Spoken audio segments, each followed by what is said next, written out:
Yine Pakistan'dan aramızda bulunan, aynı zamanda Azad Cemu ve Keşmir Parlamento üyesi milletvekili Abdul Raşit TURABİ beyefendiyi alkışlarla bizlere hitap etmek üzere kürsüye davet ediyorum. Buyurunuz efendim.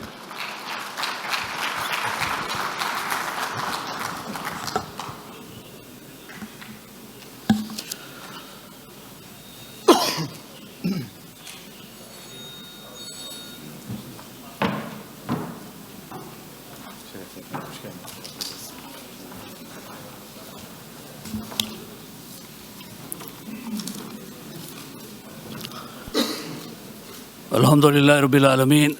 Salatu ve selamu ala Resulihil Kerim ve ala alihi ve sahabihi ecmaîn. Ve amma ba'd. Respected His Excellency Chairman of ASSAM, respected Chairman of Religious Affairs, dignitaries, excellencies, academicians, strategists, brothers and sisters, Assalamu alaikum wa rahmatullahi wa barakatuh. I am here to convey you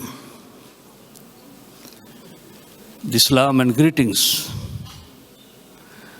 of our great leader of Kashmir freedom struggle, Sayyid Ali Gilani,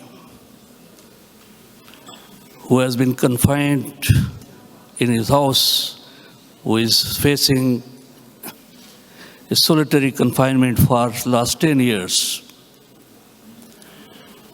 And I am here to convey greetings of our suffering Muslim brothers. 10 million Muslim brothers who have been besieged for last 4.5 months, were facing a continuous curfew and restrictions, who are facing brutalities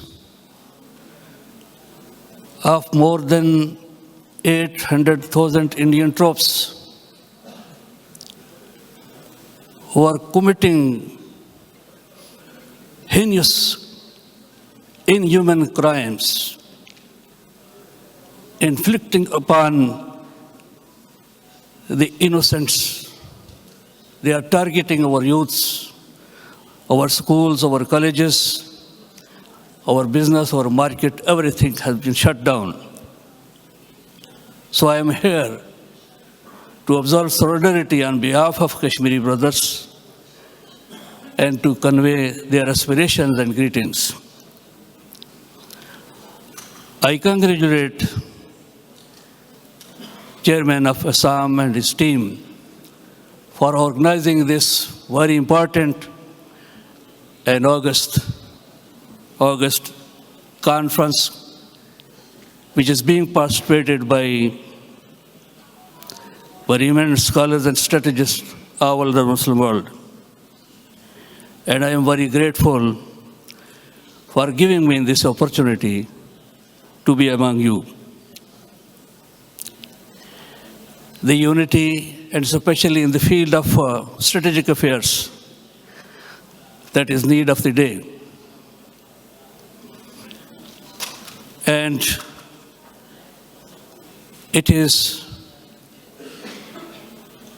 the aspiration of whole Muslim Ummah, especially Muslims, suffering Muslim, whether they are in Kashmir and Palestine and elsewhere in the world. So we hope and pray for success of this conference and the goals which have been set by the organizers. May Allah help them to achieve all goals. The issue of Jammu and Kashmir emerged in 1947,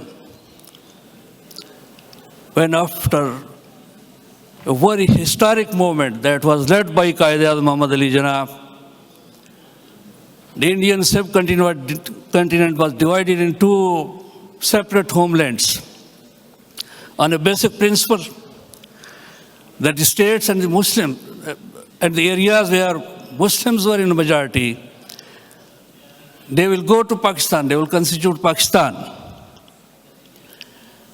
And rest of the states and areas where non-Muslims, the Hindus are majority, were in majority, they would constitute Indian Union.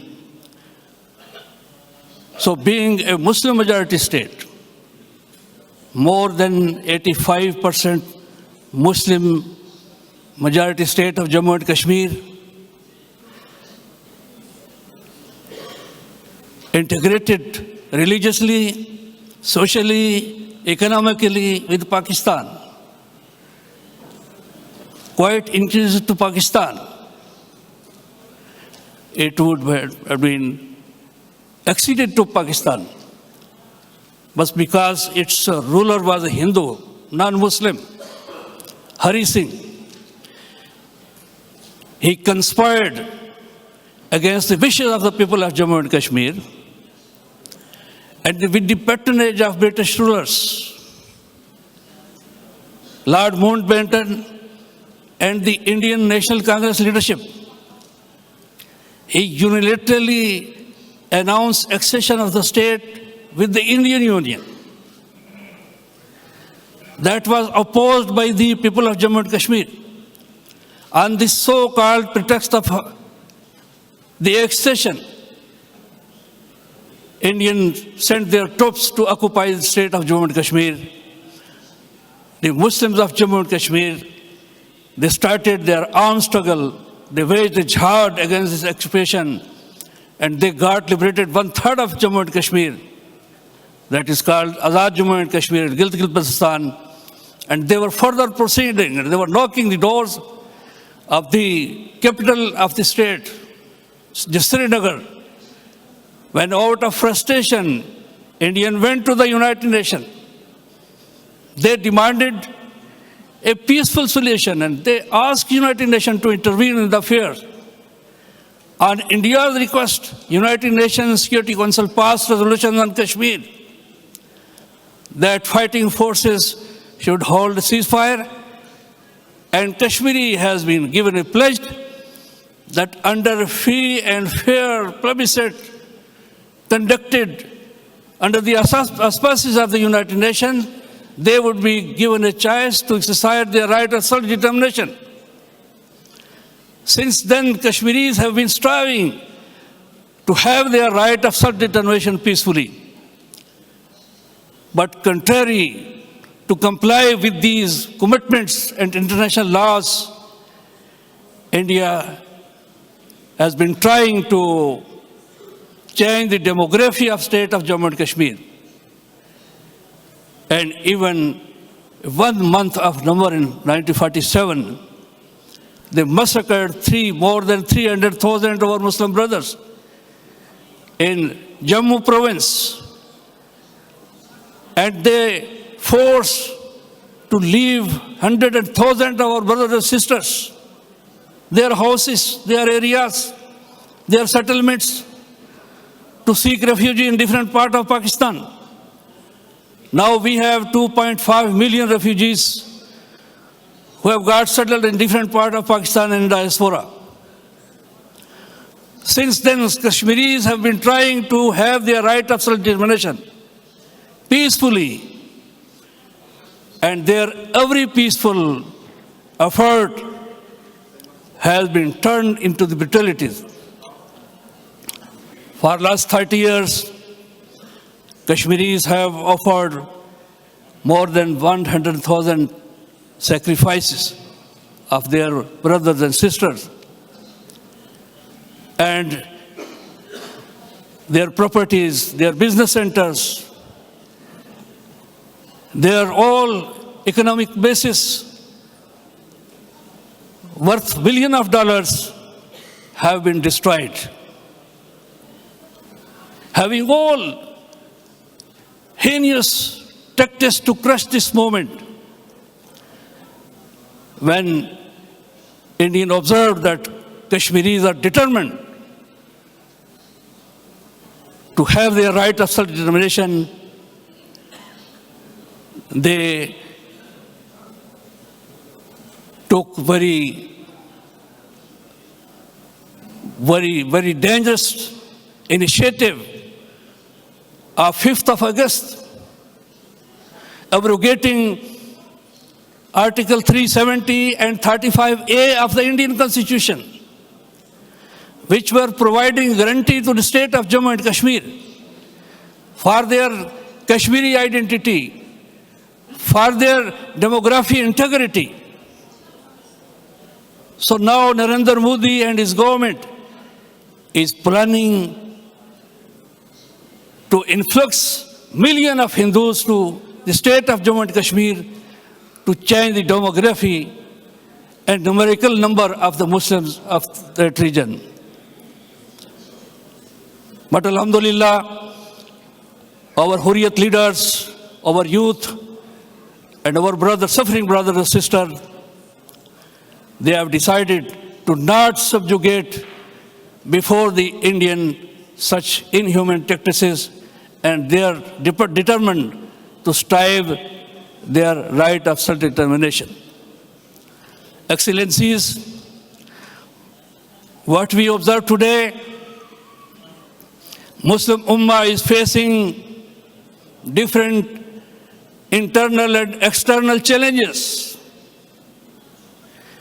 And when we analyze these challenges, we see that there are two states, India and Israel, who are strategic collaborators, who are targeting Muslim Ummah. All internal and external problems or threats are being generated by these two states. Israeli advisors and Israeli technology is being utilized, being exercised by the Indian forces. Their experience to create settlements, to make homeless our Palestinian brothers, and to grant their lands to the Jews and Zionists. Same are the aims are being exercised by the Indian hegemonic forces in the state of Jammu and Kashmir. So Kashmiris, they are striving not for the liberation of Jammu and Kashmir, but they think that they are fighting for the dignity and for the safeguard of Muslim Ummah. And similarly, our Palestinian brothers, their fight is not for the Palestine, but for the dignity of the Muslim Ummah and whole this region. So I am here to thank you and convey this message that our Kashmiri brothers, they should be assisted. And due to this issue of Jammu and Kashmir, you know, 3 wars have been fought in between India and Pakistan. And on the line of control, on the ceasefire line, there is a continuous war-like situation. In our part of Jammu and Kashmir is being targeted by the Indian forces day and night. Our civilian population, our schools, our hospitals, they are being targeted by the Indian mortar shelling day and night, and all international analysts, they profess that a danger of nuclear war is looming due to unresolution of issue of Jammu and Kashmir. This situation can endanger the peace of the region. This situation can endanger the peace of the globe.